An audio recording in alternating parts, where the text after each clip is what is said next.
بسم اللہ الرحمن الرحیم۔ معزز خاتم حضرات، السلام علیکم ورحمۃ اللہ وبرکاتہ۔ کیا دانتوں کی دیت میں فرق ہے؟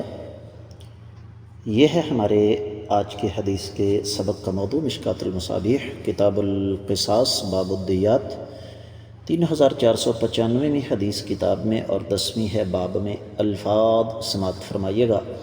وعنہ قال قال رسول اللہ صلی اللہ علیہ وسلم الاصابع سواء والاسنان سواء الثنیۃ والضرس سواء هذه وهذه سواء، رواہ ابو داود۔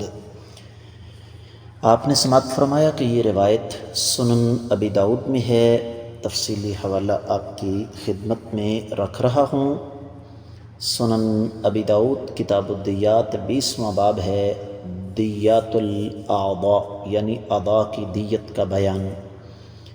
4559ویں حدیث ہے، اور یہی حدیث آپ کو سنن ابی داود میں 4558 اور 61 بھی مل جائے گی، 60ویں بھی ہے، جبکہ اسی حدیث کا مفہوم آپ کو ملے گا صحیح بخاری میں 6895، سنن ترمذی میں 1391 اور 92، سنن نسائی میں 4852، سنن ابن ماجہ میں 2650، 51 اور 52۔ ترجمے کی طرف بڑھتے ہیں۔ سیدنا عبداللہ بن عباس رضی اللہ تعالی عنہما سے روایت ہے کہ کائنات کے امام صلی اللہ علیہ وسلم نے ارشاد فرمایا، انگلیاں سب برابر ہیں دیت کے بارے میں، یعنی، اور فرمایا تمام دانت برابر ہیں، سامنے والے دانت اور داڑیں برابر ہیں، اور فرمایا یہ اور یہ یعنی سب سے چھوٹی انگلی اور انگوٹھا برابر ہیں۔ معزز خواتین و حضرات، میں اور آپ اچھی طرح جانتے ہیں کہ اس سے پہلے اس موضوع پر احادیث گزر چکی ہیں۔ یہ میں آپ کی خدمت میں عرض کر دوں کہ یہ روایت سند کے اعتبار سے بالکل صحیح ہے۔ محدث العصر شیخ زبیر علی زئی اور شیخ البانی رحمہ اللہ نے اس کو صحیح قرار دیا ہے۔ تو اس حدیث سے جو چیز ہمارے سامنے آتی ہے وہ یہی ہے کہ انگلیوں کی بات تو گزر چکی،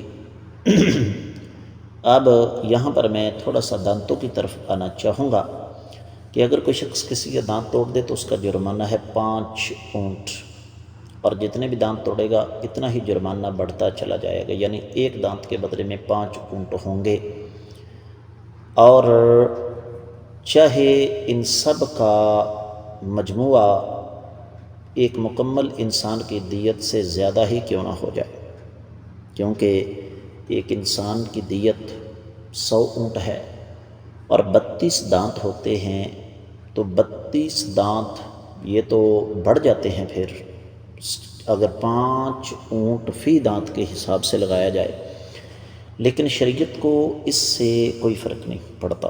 دوسری چیز یہ ہے کہ دانتوں کے مقام یا فائدے کے فرق کی بنا پر ان کی دیت میں فرق نہیں ہوگا۔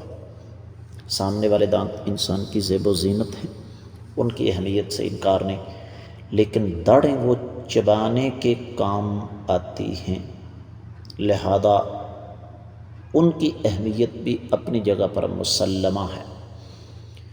تو اس حدیث مبارکہ سے جو چیز ہمارے سامنے آتی ہے خصوصی طور پر، ویسے تو 3-4 امور اس میں بیان کیے گئے ہیں جس طرح کہ ہم نے پڑھا۔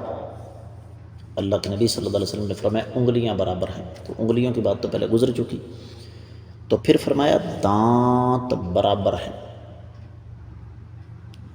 آپ دیکھیں کہ ثنیہ سامنے والے 2 دانت ہیں اور ضرس داڑھ کو کہتے ہیں، تو اللہ کے رسول صلی اللہ علیہ وآلہ وسلم نے ہمیں دانتوں کی اہمیت کے پیش نظر یہاں پر ایک ایک چیز کھول کر واضح طور پر سمجھا دی کہ یہ تمام کی تمام چیزیں، تمام کے تمام دانت برابر ہیں۔